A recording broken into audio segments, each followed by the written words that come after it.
So how's it going, you guys? Um,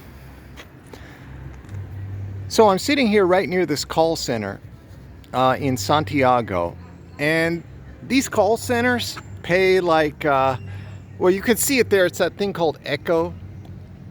These call centers, they pay like $3 an hour or I don't know, $4 an hour tops, right?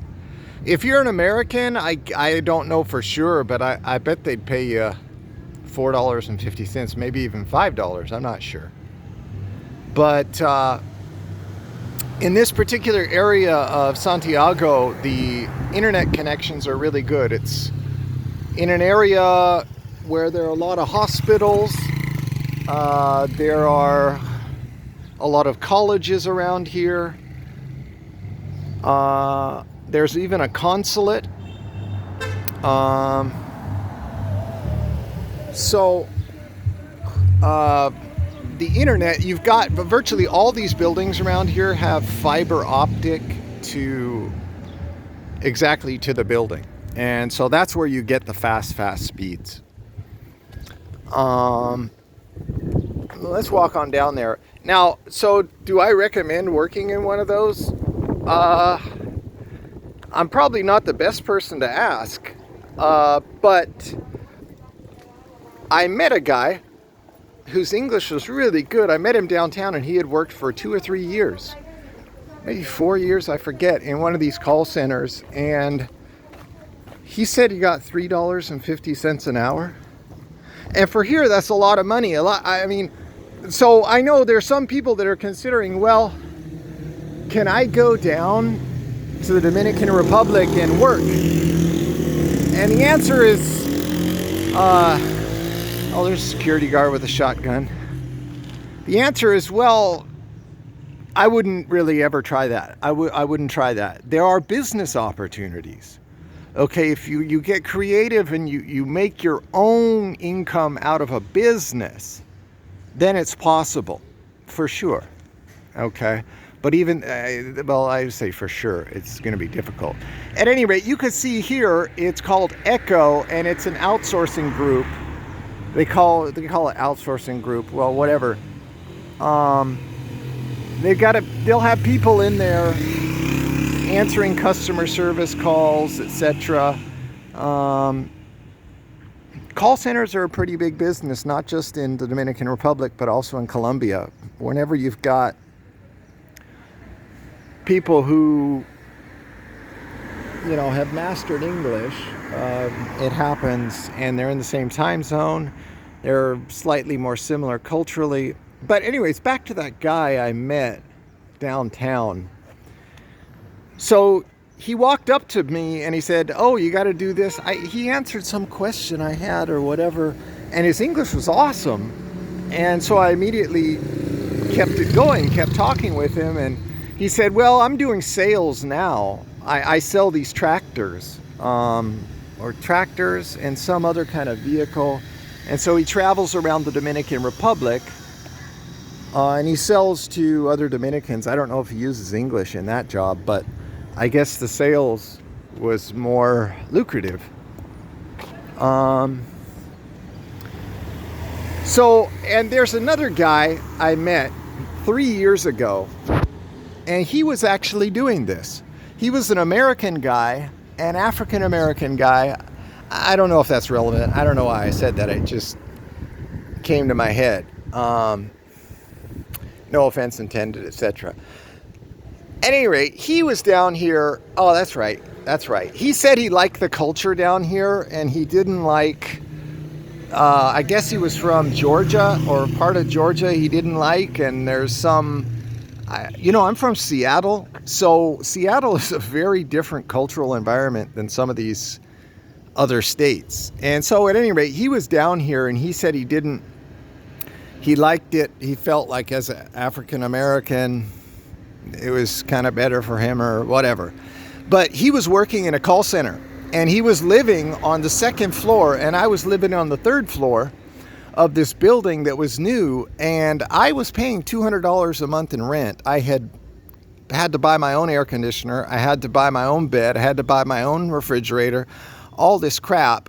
But this guy had been there for a long time. He was a veteran Dominican Republic thing, but he worked at a call center. And I mean, if you make $3 or $4 an hour and you're working full time, you could pay for $200 rent a month. It's possible, right? And he didn't tell me exactly how much he was making, right? Maybe he was managing other people inside the call center. I don't know. But I mean, no one's going to stop you if you come here and decide to work. But, one thing I will say, I had a friend here in 2018, and he said that nowadays it's one thing to just come here and live. The authorities really won't mess with you. There's no problem doing that. But as far as getting a job at any sort of established company these days, no, it's not like in the past, he said. In the past, it was really a free-for-all. You could do it, work for whoever, it doesn't matter. But nowadays, for quite a few of these companies, they're not willing to risk it at all. And indeed, you need to get a work permit or whatever. And so Again, you guys, I don't think just coming down here and trying to find a job, even if you're saying, well, I'm willing to take a call center job. Well, shit, with the visa rules now for work, apparently, according to him, and this guy was this ultra reliable guy whose English he's Dominican. He's ultra reliable. And he was like, no, So the bottom line is, even if you come down here and you say, well, I'm willing to work for slightly higher than what the Dominicans get themselves, just tough it out for a little while, that might not work because you might not legally be allowed to get the job, fill the position. So keep that in mind. Now, for myself, I'm a programmer. I don't work for any Dominican companies. I'm not technically, employed here. I don't work or get money from anyone here. I'm a programmer. I work online, and I work for American companies, and so I'm not even considering getting one of these jobs. But so that's the answer to that. So here I'm in Santiago. Here's one of these call center places. Now, if you marry some Dominican woman, you can easily get residence and you can easily work wherever you want, right? So there you go. Which is an option too. You come here, you marry some Dominican chick, and most of the Dominican chicks, they'll be surprised if you're even willing to marry them.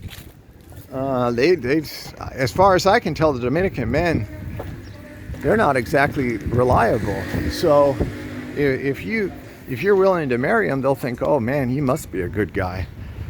Oh, holy shit. There's a fucking rooster right there. Look at that rooster.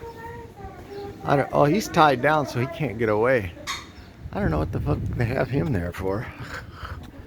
Oh well.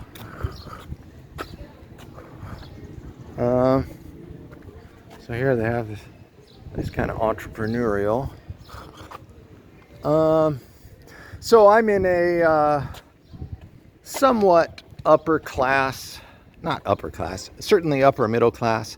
This area is called Colegios, or sometimes it's called Trinitaria. I get them mixed up. It's like the two, or one contains the other, and which one contains which, I forget. But it's an area in Santiago that's pretty close to the monument. It's not that far. It's I'd say about 7 or 8 blocks from here. Really good internet. So hey, have a good one, you guys.